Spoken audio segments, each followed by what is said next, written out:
नमस्कार दोस्तों, welcome back to my YouTube channel. आप सभी का स्वागत है। तो दोस्तों, जैसे कि आप सभी देख पा रहे हो कि हमने जो है वो यहाँ पे साइंस की क्लास के रिगार्डिंग जो है वो चैप्टर डिस्कस करना है। और इससे पहले भी आप लोगों ने क्लासेस के अंदर देखा होगा कि साइंस की जितनी भी सिलेबस के अंदर जितने भी चैप्टर्स गिवन है JBT commission, CBSE JBT commission के रिगार्डिंग, पटवारी के लिए और भी बाकी जो भी आपके टीसीएस कंडक्ट करा रहा है एचपीआरसीए बोर्ड के अंडर, तो वो सारी की सारी हम यहाँ पर जो है वो डिस्कस कर रहे हैं साइंस के सिलेबस को। ठीक है, और सारे के सारे आप लोगों को डीप डाउन जितना भी एनसीईआरटी के अंदर बोला गया है उन सभी चैप्टर्स के अंदर का जो डीप डाउन एनालिसिस है वो आपको क्वेश्चन के फॉर्म पे यहाँ पे समझाया जाता है। ठीक है, और यहाँ पे ये जो कंप्लीट चैप्टर है हमारा reaching the age of adolescence, इसको हम जो है वो 110 क्वेश्चन के साथ में कंप्लीट करेंगे। और ये वाली जो है आपकी 2 पार्ट्स में क्लास रहेगी। पार्ट 1 में हम जो है वो 50 क्वेश्चन को करेंगे और नेक्स्ट पार्ट पे जो भी आपके 60 क्वेश्चन बच जाते हैं उनको करेंगे। ठीक है, तो चलिए स्टार्ट करेंगे आज की क्लास को। क्लास को स्टार्ट करने से पहले जिन्होंने पिछली क्लासेस को नहीं देखा है, आप प्लेलिस्ट सेक्शन पे जा सकते हो।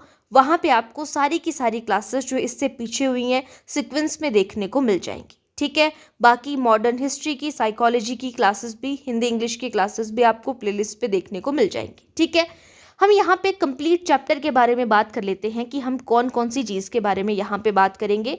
किशोरावस्था की आयु के बारे में हम यहाँ पे बात करें कि कैसे हम वहाँ पे पहुँचते हैं, reaching the age of adolescence. इसमें हम अडोलेसेंस यानी कि किशोरावस्था के बारे में, प्यूबर्टी यानी कि यौन के बारे में, या चेंज एट प्यूबर्टी, जो प्यूबर्टी होती है उसमें क्या क्या परिवर्तन आते हैं, सेकेंडरी सेक्सुअल कैरेक्टरिस्टिक्स के बारे में बात करेंगे, लैंगिक जो भी विशेषताएं हैं, रोल ऑफ हार्मोन्स, जो भी हार्मोन है उनका क्या क्या रोल है, reproductive phase of life in human के बारे में बात करेंगे, how is the sex of baby determined, कैसे हम डिटरमाइन करते हैं कि बच्चे का जो लिंग है वो क्या होगा, लड़का है या लड़की है, या रिप्रोडक्टिव हेल्थ के बारे में बात करेंगे, से नो टू ड्रग्स। ये सारे हमारे पास यहाँ पर जो है वो पॉइंट्स है, सब पॉइंट्स हैं जो कि reaching the age of adolescence के अंडर हम पढ़ेंगे। ठीक है, तो चलिए अब बढ़ते हैं हम अपने फर्स्ट क्वेश्चन की ओर।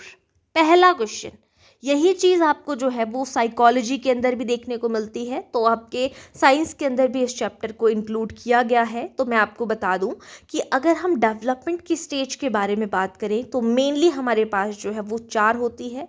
एक हमारे पास आ जाती है प्रीनेटल स्टेज, फिर इन्फेंसी स्टेज, फिर चाइल्डहुड स्टेज और फिर अडोलेसेंस आ जाती है। ठीक है, तो यहाँ पे यही आपसे पूछा है कि जो अडोलेसेंस है यानी कि किशोरावस्था, उसका जो टाइम है is the period between, adolescence का पीरियड कितने के बीच में है, किशोरावस्था की आयु क्या होती है। तो यहाँ पर करेक्ट आंसर हो जाएगा आपका ऑप्शन नंबर बी, यानी कि 10 से लेकर 19 जो है वो आपकी किशोरावस्था की उम्र होती है। 1-2 आगे पीछे चल सकते हैं, अगर यहाँ पे 10 से 18 दिया होता तो वो भी हम कहते कि वो भी बिल्कुल ठीक है। ये जो है वो WHO कहता है, मेनली जो वर्ल्ड हेल्थ ऑर्गेनाइजेशन है ना, वो कहता है कि 10 से 19 हमारे पास अडोलेसेंस की स्टेज चलती है। ऐसे हम इसको 12 से 18 के बीच में भी रखते हैं, लेकिन यहाँ पे इस वाले गैप को सिर्फ यही एक कवर कर रहा है, इसीलिए हमारा ऑप्शन बी करेक्ट आंसर हो जाएगा। अब हमने प्यूबर्टी के बारे में भी बात की थी कि हम प्यूबर्टी के बारे में भी देखेंगे कि प्यूबर्टी क्या होता है। यौवनारंभ जिसे हम कहते हैं, यानी कि जब आपका यौवन, जवानी शुरू होती है। ठीक है, तो प्यूबर्टी का मतलब क्या है, आपके मानसिक ग्रोथ हो रही है, यानी कि मानसिक जो है वो वृद्धि हो रही है, या रिप्रोडक्टिव मैच्योरिटी हो रही है, प्रजनन मैच्योरिटी, परिपक्वता हो रही है, या एजिंग हो रही है, आयु बढ़ रही है, या डिजीज स्टेज है, बीमारियों की स्टेज है।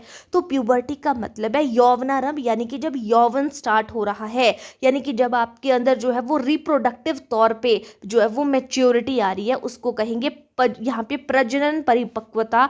ये हमारी जो है वो प्यूबर्टी कहलाती है। आपको पता भी होगा, आपने देखा होगा कि कुछ चेंजेस जो है वो बॉडी में आने लगते हैं। ठीक है, तो ये है puberty. Next question, question number 3, which hormones control change at puberty. अब कौन सा हार्मोन है जब प्यूबर्टी यानी कि यौवनारंभ होने लगता है, तो उस टाइम पे कौन सा हार्मोन यौवनावस्था के बदलावों को कंट्रोल करता है। इंसुलिन, थायरॉक्सिन, टेस्टोस्टेरॉन या एस्ट्रोजन जिसको हम कहते हैं, या एड्रेनलिन करता है। तो करेक्ट आंसर है जो टेस्टोस्टेरॉन है और एस्ट्रोजन है, ये यौवनावस्था के बदलावों को कंट्रोल करता है, यानी कि हमारा option number C correct answer हो जाएगा। कंट्रोल करने का प्यूबर्टी को काम करता है टेस्टोस्टेरॉन और एस्ट्रोजन। नेक्स्ट है मेल हार्मोन कौन सा है, एस्ट्रोजन, प्रोजेस्ट्रॉन, टेस्टोस्टेरॉन या थायरॉक्सिन। मेल हार्मोन पूछा है तो करेक्ट आंसर होगा ऑप्शन नंबर सी, टेस्टोस्टेरॉन जो है एक मेल हार्मोन है, पुरुष हार्मोन है, ऑप्शन सी करेक्ट आंसर हो जाएगा। सेम इसी तरीके से आपसे क्वेश्चन पूछा है, नेक्स्ट क्वेश्चन, कि महिला हार्मोन क्या है, फीमेल हार्मोन क्या है। तो टेस्टोस्टेरॉन तो मेल हार्मोन है और जो आपका एस्ट्रोजन है ये हमारा जो है वो फीमेल हार्मोन है, ऑप्शन बी करेक्ट आंसर हो जाएगा। यही इसी तरीके से मैंने आपको पीछे एक क्वेश्चन बोला था कि कौन सा हार्मोन है जो कि अब यौवनारंभ तो दोनों में होता है, यौवनावस्था लड़के में भी होती है लड़की में भी होती है, तो जो मेल हमारे पास यहाँ पे हार्मोन है तो वो टेस्टोस्टेरॉन होता है और जो फीमेल हार्मोन होता है वो एस्ट्रोजन है। तो ये दोनों जो है वो आपके प्यूबर्टी को कंट्रोल करने का काम करते हैं। ठीक है, ये आपको यहाँ पे पता चल गया। अब आपने एडम्स एप्पल के बारे में सुना होगा, Adam's apple is prominent in, तो किस में स्पष्ट होता है एडम्स एप्पल। आपने देखा होगा जो जेंट्स होते हैं उनके गले के पास जो इस तरीके की हड्डी होती है जो बाहर उभरी होती है थोड़ी सी, है ना, तो वो किस में होती है, बॉयज में होती है, option number B correct answer हो जाएगा। एडम्स एप्पल जो है वो बॉयज में होता है। नेक्स्ट है ग्रोथ ऑफ फेशियल हेयर्स अकर इन, चेहरे पर बाल जो है वो किस में उगते हैं, गर्ल्स में, बॉयज़ में, बोथ, या फिर आपका जो बच्चे हैं उनमें। तो बॉयज़ में जो है वो दाढ़ी आती है, माउस्टिक आती है, तो वो इसकी वजह से ये जो है वो कुछ ना कुछ चेंजेस बॉडी के अंदर हो रहे होते हैं, उनका रिजल्ट होता है। नेक्स्ट क्वेश्चन है मेंस्ट्रुएशन साइकिल अकर्स इन, जो मासिक धर्म होता है वो किस में होता है, सिंपल सी बात है गर्ल्स में होता है ना। तो ये सिंपल बात है, ये सारी चैप्टर के अंदर है, बस मैं ये चीज़ें बता रही हूँ, सभी को नॉर्मली पता ही है। Duration of menstrual cycle is about, जो ड्यूरेशन है, जो समय है वो कितना होता है, यहाँ पे 10 दिन का होता है मेंस्ट्रुएशन साइकिल, या फिर जो है वो 20 दिन का होता है, या आपका 28 दिन का होता है। तो करेक्ट आंसर होगा जो मेंस्ट्रुअल साइकिल है वो 28 दिन का होता है। मेनली टोटल अगर देखा जाए तो मासिक चक्र की अवधि 28 दिन, ऑप्शन सी करेक्ट आंसर हो जाएगा। नेक्स्ट है सेकेंडरी सेक्सुअल कैरेक्टरिस्टिक्स। अभी हमने इसके बारे में भी बात की थी, ये भी आपके चैप्टर में इंक्लूडेड, अपनी मर्जी से तो नहीं करा रही हूँ ना। तो जो सेकेंडरी सेक्सुअल कैरेक्टरिस्टिक्स हैं उसमें क्या क्या शामिल है, द्वितीयक लैंगिक लक्षण है, वॉइस में चेंज आना या आवाज़ में चेंज आ रहा है, बालों में जो है बालों की ग्रोथ हो रही है, बॉडी शेप में चेंज आ रहा है, तो ये जो है सेकेंडरी सेक्सुअल कैरेक्टरिस्टिक्स ये सारी होती है, यानी कि कुछ ना कुछ चेंज आना। तो ऑप्शन डी करेक्ट आंसर हो जाएगा। पिट्यूटरी ग्लैंड को और क्या कहा जाता है, पिट्यूटरी ग्लैंड को मास्टर ग्रंथि या मास्टर ग्लैंड कहा जाता है, ऑप्शन ए करेक्ट आंसर हो जाएगा। Next question, question number 12, which gland secrete growth hormone, कौन सी ग्रंथि वृद्धि जो है वो हार्मोन बनाती है, वृद्धि हार्मोन बनाती है, इनमें से कौन सी ग्रंथि है ऐसी। तो आपके पास ऑप्शन है थायराइड, पिट्यूटरी, पैनक्रियाज या लीवर। तो आपकी जो पिट्यूटरी ग्लैंड है जिसको हम मास्टर ग्लैंड भी कहते हैं, ये ग्रंथि जो है वो ग्रोथ हार्मोन बनाती है, ऑप्शन बी करेक्ट आंसर हो जाएगा। Next question, thyroxine hormone needs, जो थायरॉक्सिन हार्मोन है उसके लिए किसकी आवश्यकता होती है, आयरन की, कैल्शियम की, आयोडीन की, जिंक की। तो थायरॉक्सिन हार्मोन के लिए आयोडीन की ज़रूरत होती है, option number C correct answer हो जाएगा। ठीक है, आयोडीन से रिलेटेड ही अब हम बात करेंगे। थायरॉक्सिन हार्मोन के लिए आवश्यकता होती है आयोडीन की। तो लैक ऑफ आयोडीन कॉजेस, अगर आयोडीन की कमी हो जाए तो क्या होता है, घेंगा रोग यानी कि ग्वाइटर रोग हो जाता है, ऑप्शन बी करेक्ट आंसर हो जाएगा। नेक्स्ट है sex of baby is determined by, यानी कि जो बच्चे का लिंग होता है वो कौन डिटरमाइन करता है, कौन निर्धारित करता है, मदर, फादर या दोनों इक्वली या एनवायरनमेंट। तो आपको पता है जो मदर के सेक्स हार्मोन्स है वो आपका होता है XX, इनमें दोनों सिमिलर टाइप के, जो फादर है उसमें होता है XY, तो ये जो Y होता है इसी को हम सेक्स क्रोमोसोम बोलते हैं। ये सेक्स ऑफ बेबी को डिटरमाइन करता है कि लड़का होगा या लड़की। तो हमारा ऑप्शन बी करेक्ट आंसर हो जाएगा।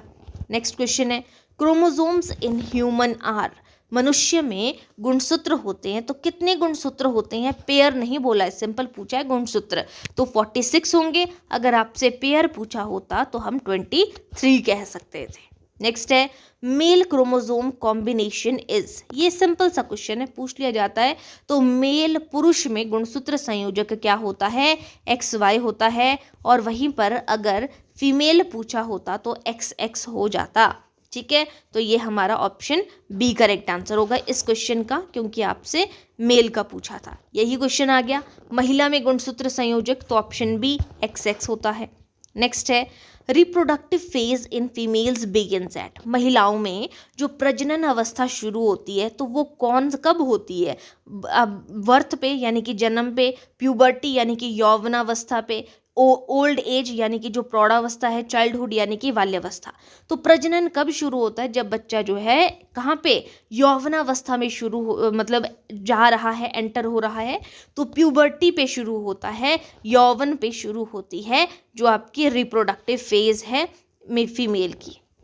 नेक्स्ट है मेनोपॉज क्या होता है? देखो मेनोपॉज जिसे हम रजोनिवृत्ति कहते हैं, तो एक होती है मेंस्ट्रुएशन, वो जो जब से शुरू हो रही है, फिर उसका जब एंड हो जाता है उसको रजोनिवृत्ति कहा जाता है, जिसको मेनोपॉज कहा जाता है। और मेनोपॉज जो है वो कब जो है उसकी एंड होता है? मेनोपॉज यानी कि मेंस्ट्रुएशन का एंड मेनोपॉज है, तो वो कब होता है? 20 साल की उम्र में, 30 साल की उम्र में, या 45 से 50। तो बिल्कुल ऑप्शन सी करेक्ट आंसर होगा, 45 से 50 के बीच में मेनोपॉज होता है, मेंस्ट्रुएशन का end. Hormones are secreted by, जो हॉर्मोन्स होते हैं ना उनको कौन सिक्रेट करता है, कौन स्रावित करता है? एक्सोक्राइन ग्लैंड, एंडोक्राइन ग्लैंड, इसे हम अंतःस्रावी ग्रंथियां और बाह्यस्रावी ग्रंथियां ऐसे हम जानते हैं। तो हार्मोन स्रावित होते हैं, तो हार्मोन को कौन सिक्रेट करता है? जो एंडोक्राइन ग्लैंड्स होती है, अंतःस्रावी ग्रंथियां होती हैं, ये हार्मोन्स को स्रावित करती हैं। ऑप्शन बी करेक्ट आंसर हो जाएगा। नेक्स्ट क्वेश्चन है इंसुलिन को कौन सिक्रेट करता है? तो इंसुलिन जो है वो आपका पेनक्रियाज स्रावित करता है इंसुलिन को। ऑप्शन बी करेक्ट आंसर हो जाएगा। ठीक है, इंसुलिन हो जाएगा। नेक्स्ट क्वेश्चन है rapid increase in height during adolescence is called, किशोरावस्था में तेजी से लंबाई बढ़ना क्या कहलाता है? एकदम से तेजी से जो है वो लंबाई बढ़ रही है तो उसको क्या कहा जाता है? ग्रोथ स्पर्ट कहा जाता है, म्यूटेशन, इवैल्यूएशन, डाइजेशन। तो एकदम से जब आप एडोलेसेंस में हो तो एकदम से आपकी हाइट बढ़ रही है, स्पर्ट ग्रोथ बोलते हैं उसको, एकदम से बढ़ना, तो ग्रोथ स्पर्ट या स्पर्ट ग्रोथ बोला जाता है उसे। नेक्स्ट है वॉइस ब्रेकिंग अकर्स इन, आवाज़ बदलती है तो किस में होती है? लड़कियों की वॉइस बदलती है या लड़कों की? तो वॉइस में चेंज, भारी होना, तो वो लड़कों में होता है। ऑप्शन बी करेक्ट आंसर होगा। नेक्स्ट है रिप्रोडक्टिव हेल्थ मीन्स, प्रजनन स्वास्थ्य का मतलब क्या है? किस में चेंज होना, किस में सुधार आना? तो वो आपका फिजिकल यानी कि शारीरिक, मानसिक, सामाजिक वेलबींग, उसको हम क्या कहेंगे? Reproductive health. सिर्फ एक चीज़ को नहीं देखते हैं, सभी पक्षों को देखते हैं। एड्स इज कॉज्ड बाय, जो एड्स होता है एक्वायर्ड इम्यूनो डेफिशिएंसी सिंड्रोम हम इसे कहते हैं। तो ये जो एड्स है ये किससे होता है? तो करेक्ट आंसर हो जाएगा यहाँ पे ऑप्शन बी, वायरस से होता है। ऑप्शन बी हो जाएगा। नेक्स्ट है ड्रग एडिक्शन जो है वो किस चीज़ को अफेक्ट करती है? किसी को नशे की आदत है तो वो जो है आपके ब्रेन को भी करेगा, लीवर को भी करेगा, हार्ट को भी करेगा। ऑप्शन डी करेक्ट आंसर होगा। नेक्स्ट है बैलेंस्ड डाइट में क्या इंक्लूड होता है? तो बैलेंस्ड डाइट होती है जिसमें आप सारे के सारे न्यूट्रिएंट्स जो है वो प्रॉपर मात्रा पे लो। तो यहाँ पे प्रोटीन्स है, विटामिन्स है, कार्बोहाइड्रेट्स है, ये सभी आपके संतुलित आहार में बैलेंस्ड डाइट में शामिल होते हैं। आयरन डेफिशिएंसी क्या कॉज करती है? आयरन की कमी से क्या हो जाएगा? आयरन की कमी बोला है, आयोडीन की कमी से तो जो है वो ग्वाइटर रोग होता है, घेंगा रोग होता है। अब यहाँ पे आयरन पूछा है तो आयरन की कमी से जो है वो एनीमिया रोग होता है। ऑप्शन बी करेक्ट आंसर होगा। अडोलेसेंट्स नीड्स मोर, जो किशोर हैं उनको अधिक आवश्यकता होती है, किस चीज़ की आवश्यकता होती है? तो उनको न्यूट्रिएंट्स की, जंक फूड की, शुगर की, सॉल्ट की। ऑब्वियसली किशोर को जो है वो न्यूट्रिएंट्स की जो है वो आवश्यकता होती है। ऑप्शन बी करेक्ट आंसर होगा। नेक्स्ट है हॉर्मोन्स ट्रैवल थ्रू, हॉर्मोन्स जो है वो शरीर में चलते हैं तो वो किसके थ्रू चलते हैं? नर्व्स के थ्रू, ब्लड के थ्रू, स्किन के थ्रू या बोन्स के थ्रू? तो करेक्ट आंसर होगा हार्मोन्स शरीर में चलते हैं ब्लड के through, option B correct answer होगा। एंडोक्राइन ग्लैंड्स कौन सी हैं? एंडोक्राइन ग्लैंड्स अंतःस्रावी ग्रंथियां डक्टलेस होती है या विद डक्ट होती हैं या बोथ होती हैं या नन, इनमें से कोई नहीं। तो करेक्ट आंसर होगा एंडोक्राइन ग्लैंड डक्टलेस ग्लैंड होती है, ऑप्शन ए करेक्ट आंसर हो जाएगा। ठीक है, एंडो में डक्ट याद रखना है, ऐसे एंडो मीन्स डक्टलेस। ठीक है, नेक्स्ट क्वेश्चन है टेस्टोस्टेरॉन जो है ये मेल हार्मोन है ना, तो टेस्टोस्टेरॉन जो है वो किस चीज़ में हेल्प करता है? मिल्क प्रोडक्शन में, मेल कैरेक्टरिस्टिक्स है ये, या डाइजेशन या ब्रीदिंग? तो ये जो है वो मेल कैरेक्टरिस्टिक्स में मदद करता है, ऑप्शन बी करेक्ट आंसर हो जाएगा।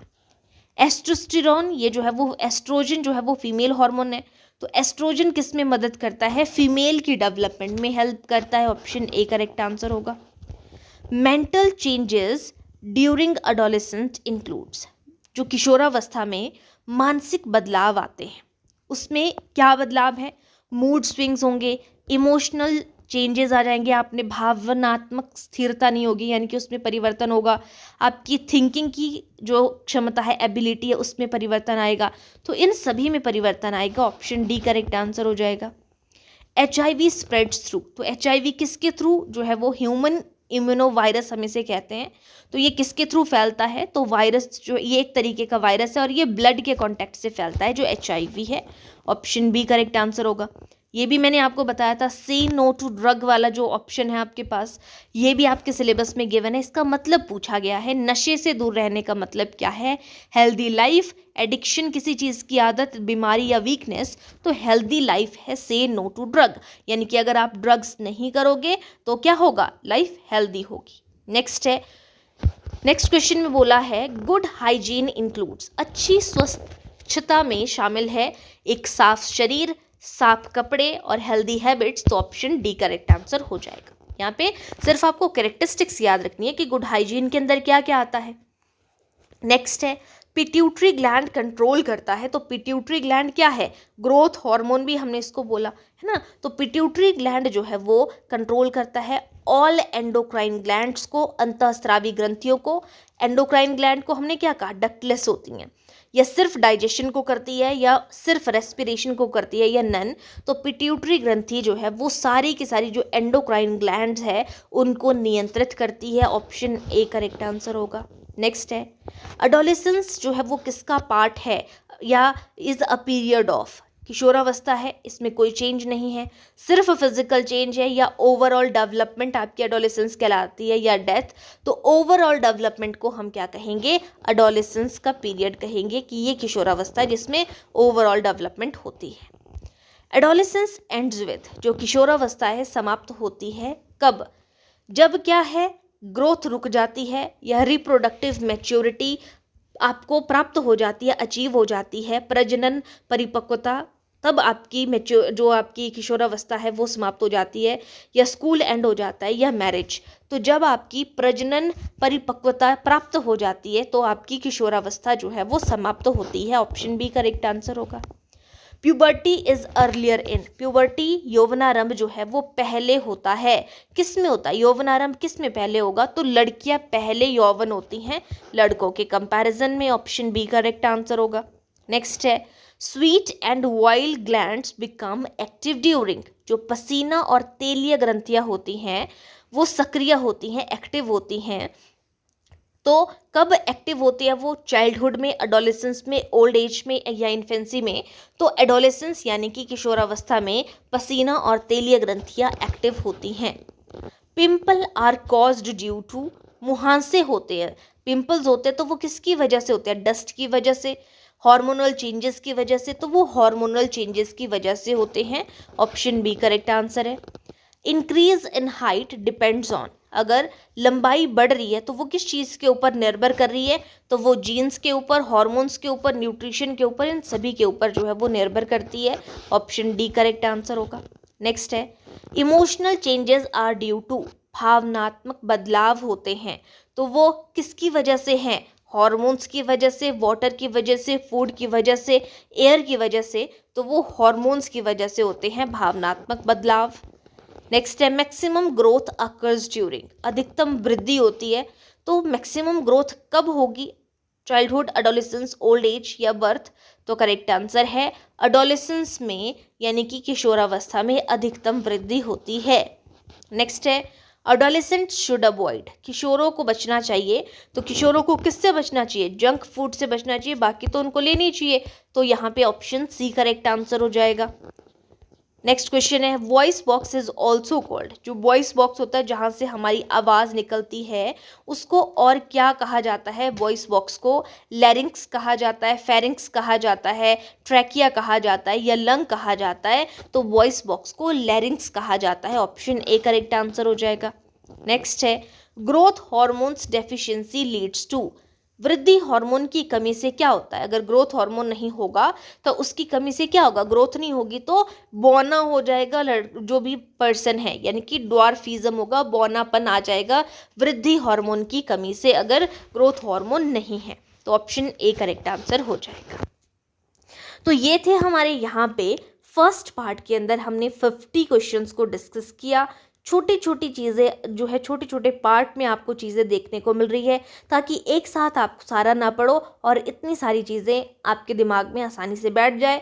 कई बच्चों को क्या होता है ना, बड़ी बड़ी सिंपल लगती है ये चीज़ें कि ये इसमें क्या ही है, लेकिन अगर किसी ने देखा होगा पेपर को, एनालाइज किया होगा, जो पिछला जेबीटी कमीशन है इसी तरीके के क्वेश्चंस दिए थे, बट वो भी जो है वो मैक्सिमम बच्चों ने जो है वो गलत कर दिए होते थे। ठीक है, तो ये चीज़ आपने ध्यान रखनी है, ये आपके एनसीईआरटी का ही निचोड़ है, मैं अपनी मर्जी से कुछ नहीं दे रही हूँ। ठीक है, तो जिन्होंने अभी तक पिछले क्लासेस को नहीं देखा है, आप जो है वो प्लेलिस्ट सेक्शन पे जा सकते हो, वहाँ पे आपको पिछली सारी की सारी क्लासेस का आपको वहाँ पे जो है वो प्लेलिस्ट में देखने को मिल जाएगा सीक्वेंस वाइज, और साइकोलॉजी के रिगार्डिंग भी, और मॉडर्न हिस्ट्री जो भी आपका पैटर्न है टीसीएस का, उसी अकॉर्डिंग मैंने इंपॉर्टेंट जो है वो वहाँ पे क्वेश्चंस के थ्रू आपको कॉन्सेप्ट करवाया हुआ है। ठीक है, फिर भी अगर किसी को कोई भी चीज़ नहीं समझ में आती है, कोई भी डाउट है, तो आप जो है वो कमेंट सेक्शन पे बता सकते हो। आज के लिए इतना ही, बाकी मिलते हैं नेक्स्ट पार्ट में, जिसमें हम जो है वो नेक्स्ट 60 क्वेश्चंस को कंप्लीट कर लेंगे।